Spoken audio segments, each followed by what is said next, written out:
Amarjyoti Sharma going to start the topic close packed structures in solids of chapter the solid state. Okay, so today we will discuss about which topic? Close packed structures. Okay, so let's start this topic. First, I will tell you about the coordination numbers. What is coordination number? This is the total number of particles in contact with a particular particle or atom. ठीक है, क्या होता है ये कि अगर कोई भी पर्टिकुलर पार्टिकल है उसके नियरेस्ट जितने भी एटम्स होते हैं उनका टोटल नंबर क्या कहलाता है? Coordination number. एक्चुअल में कोऑर्डिनेशन नंबर को हम एटम्स के सॉलिड में डिफरेंट अरेंजमेंट के थ्रू समझेंगे. ठीक है, क्लोज पैकिंग जो होती है सॉलिड्स में वो तीन तरीके से की जाती है. One dimensional, two dimensional and three dimensional. I will first tell you about the one dimensional arrangement of particles. ठीक है, और हम कह सकते हैं close packing in one dimension. तो यहाँ पे क्लोज पैकिंग किसकी हो रही है? एटम्स की. ठीक है, अब देखिए जैसे कि हमें मालूम है 3 एक्सिस होते हैं, X axis, Y axis and Z axis. तो देखिए यहाँ पे एटम्स का किसी भी एक पर्टिकुलर एक्सिस के थ्रू अरेंज होना, जैसे ये हम डायग्रामेटिकली इसको अच्छे से समझ सकते हैं. As we know atoms are considered to be spherical in shape. ठीक है, ये देखिए मैंने यहाँ पे इन एटम्स को अरेंज किया हुआ है एक ही डायरेक्शन में, और ये हमारे कह सकते हैं कि जो एक्स एक्सिस की डायरेक्शन में ही क्या है, ये अरेंज है. चाहे हम इस तरीके से इनको देख लें या कितना भी एक्सटेंड इनको हम कर सकते हैं. ठीक है, अब देखिए हम पुराने टॉपिक से इसको लिंक करते हैं, that is the coordination number. Coordination number क्या है? The number of nearest numbers in contact with a particle. ठीक है, सपोज कि हमने यहाँ पे इस पार्टिकल को यहाँ पे कंसिडर किया हुआ है. ठीक है, तो इसके नियरेस्ट नंबर ऑफ एटम्स कितने हैं? 1 and 2. So these are the two neighbor atoms. So for this one, the coordination number is what? 2. Is this clear to everyone? फिर से देख लेते हैं एक बार. Close packing in one dimension क्या होता है? The arrangement of particles or spheres or atoms in particular direction. ठीक है, वो एक्स एक्सिस भी हो सकती है आपकी, वाई एक्सिस भी हो सकती है एंड जेड एक्सिस भी. जैसे कि यहाँ पे मैंने एटम्स को एक्स एक्सिस के थ्रू यहाँ पे अरेंज किया हुआ है. इसके अलावा हम इनको वाई के थ्रू भी अरेंज कर सकते हैं, इस तरीके से भी कर सकते हैं इनको. ठीक है, या फिर ऐसे नहीं तो हम इनको इस तरीके से भी अरेंज कर सकते हैं. लेकिन जितने में भी एटम्स का अरेंजमेंट हो रहा है वो एक पर्टिकुलर डायरेक्शन में ही हो रहा है. तो इस टाइप के अरेंजमेंट ऑफ पार्टिकल्स को हम क्या कहेंगे? Close packing of spheres in one dimension. Is this clear to everyone? Yes. अब मैं आपको पार्टिकल्स के टू डायमेंशनल अरेंजमेंट के बारे में बताऊंगी. That is the close packing in to dimensions in solids. Okay, देखिए जो पार्टिकल्स का टू डायमेंशनल अरेंजमेंट होता है वो दो तरीके से होता है. First one is the square close packing and second one is the hexagonal close packing. तो सबसे पहले मैं आपको स्क्वायर क्लोज पैकिंग के बारे में बताती हूँ.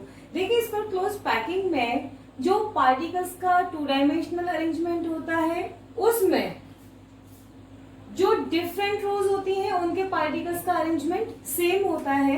That is the particles of the second row are arranged in the same manner as the particles of first row are arrange. जैसे कि देखिए ए पार्टिकल है, इसके नीचे ए वाला है और इसी के नीचे तीसरा, इसी के नीचे चौथा. ठीक है, फॉर एग्जाम्पल देखिए हमारे पास एक लड्डू का डिब्बा है, हमें उसमें लड्डू अरेंज करने हैं. हम दो तरीके से कर सकते हैं, या तो लड्डू के ऊपर एग्जैक्ट उसी पोजीशन में लड्डू को फिट करते जाएं. दूसरा ये हो सकता है कि दो लड्डू हैं उनके बीच में एक लड्डू को एडजस्ट किया जाए.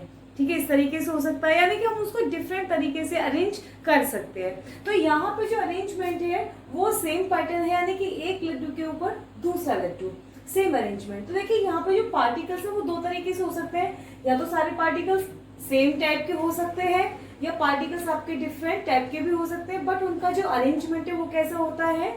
सेम. तो देखिए यहाँ पे ए बी, यानी कि मैंने आपको पार्टिकल्स के टू टाइप से अरेंजमेंट बताया. टू टाइप्स के पार्टिकल्स है, ए टाइप एंड बी टाइप. ठीक है, अब मैं आपको बताऊंगी कि इस टाइप के पार्टिकल्स के अरेंजमेंट को स्क्वायर क्लोज पैकिंग क्यों कहा जाता है। यहाँ पे मैं कोई भी एक पार्टिकल को कंसीडर करती हूँ। फॉर एग्जाम्पल मैंने इस पार्टिकल को यहाँ पे कंसीडर किया हुआ है, तो सबसे पहले मैं इसके नियरेस्ट नेबर्स देखूंगी। This is the nearest neighbour जो कि इसके कांटेक्ट में है। Second one is this neighbour जो इसके कांटेक्ट में है। थर्ड ये नेबर है एंड फोर्थ ये नेबर है। ठीक है, यानी कि इस पार्टिकल के नेबर में जो कांटेक्ट में आए हुए पार्टिकल्स हैं वो कितने हैं, 4 स्फीयर आ रहे हैं। तो देखिए यहाँ पे अगर मैं इन पॉइंट्स के सेंटर्स को अरेंज करूं, तो अरेंज करने पे जो मुझे शेप ऑब्टेन हो रही है वो कौन सी शेप ऑब्टेन हो रही है, स्क्वायर। तो इसीलिए इस टाइप के पार्टिकल्स के अरेंजमेंट को क्या कहते हैं, स्क्वायर क्लोज पैकिंग। अब क्योंकि जो यहाँ पे पार्टिकल है इसके कांटेक्ट में 4 पार्टिकल्स हैं, तो इसीलिए इसका कोऑर्डिनेशन नंबर क्या हो जाएगा, 4। ओके, बट जो जितना क्रिस्टल लैटिस में स्पेस होता है उसके अवेलेबल स्पेस का ये 52.4% स्पेस ऑक्यूपाई करता है। Rest part is remained vacant. Is this clear to everyone? Yes. Next मैं आपको बताती हूँ हेक्सागोनल क्लोज पैकिंग के बारे में। अब देखिए हेक्सागोनल क्लोज पैकिंग में जो सेकंड रो के पार्टिकल्स होते हैं वो फर्स्ट रो के पार्टिकल्स के अरेंजमेंट से डिफरेंट होते हैं। ठीक है, यहाँ पे देखिए जैसे कि ये फर्स्ट रो के पार्टिकल्स का अरेंजमेंट है, यहाँ पे फर्स्ट रो के 2 पार्टिकल्स के बीच में उनके कांटेक्ट में आके थर्ड पार्टिकल यहाँ पे अरेंज किया गया है। ऐसे ही आगे जो नेक्स्ट 2 पार्टिकल्स है, ठीक है, उनके बीच में स्टेप से यहाँ पे अरेंज किया गया है। तो ये अरेंजमेंट आपको समझ में आ रहा है कि फर्स्ट रो और सेकेंड रो इन दोनों के पार्टिकल्स का अरेंजमेंट डिफरेंट होता है। अब देखिए मैं आपको बताऊंगी कि इस टाइप के अरेंजमेंट को इनको हेक्सागोनल क्लोज पैकिंग ही क्यों कहा जाता है। ठीक है, तो इस अरेंजमेंट में सबसे पहले मैंने कोई भी एक एटम कंसीडर किया। फॉर एग्जांपल मैंने इस एटम को यहाँ पे कंसीडर किया है, इसके अलावा हम कोई भी एटम यहाँ पे कंसीडर कर सकते हैं। ठीक है, इस पार्टिकल यानी इस स्फीयर से अटैच्ड जितने भी स्फीयर्स हैं उस पर हम यहाँ अटेंशन पे करते हैं।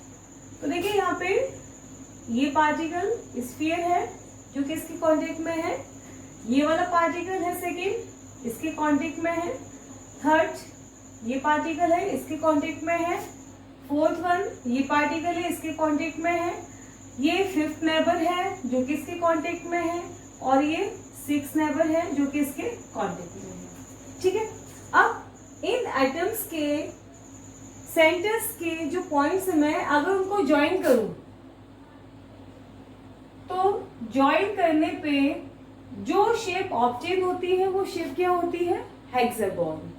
इसीलिए इस टाइप के अरेंजमेंट को हम क्या कहते हैं, हेक्सागोनल क्लोज पैकिंग। ओके, देखो जो यहाँ पे मैंने एटम कंसीडर किया था उसके कांटेक्ट में आए हुए नियरेस्ट नेबर्स कितने हैं, 6। ठीक है, तो इसीलिए इसका कोऑर्डिनेशन नंबर कितना हुआ, 6।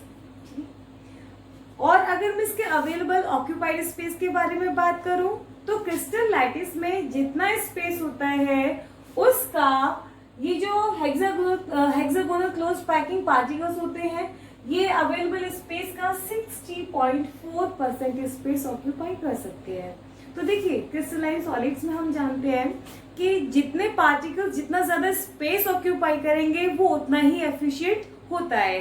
तो हमने देखा यहाँ पे जो इसको क्लोज पैकिंग है इसमें पार्टिकल्स कितना स्पेस ऑक्यूपाई कर रहे हैं, 52.4%, और इसमें कितना कर रहे हैं, 60.4%। तो बेटर जो अरेंजमेंट है, बेटर एफिशिएंसी किसकी है, हेक्सागोनल क्लोज पैकिंग की। तो हम कह सकते हैं कि hexagonal close packing is more efficient then the square close packing. Okay, अब देखिए आपको मैं 3 डायमेंशनल अरेंजमेंट के बारे में नेक्स्ट लेक्चर में बताऊंगी। आज का हमारा टॉपिक यहीं पे खत्म होता है। चलता है, थैंक यू।